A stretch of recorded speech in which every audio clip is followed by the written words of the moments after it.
ये बड़ा अद्भुत सूत्र है, इसको याद रखिएगा और रोज भगवान के सामने ये भाव प्रकट करिएगा। प्रभु तुम ही में ये जीवन जिए जा रहा हूँ, तुम ही में ये जीवन जिए जा रहा हूँ, तुम ही में ये जीवन, तुम ही में ये जीवन जिए जा रहा हूँ, जो कुछ दे रहे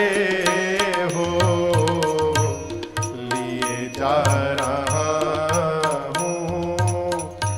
जो कुछ दे रहे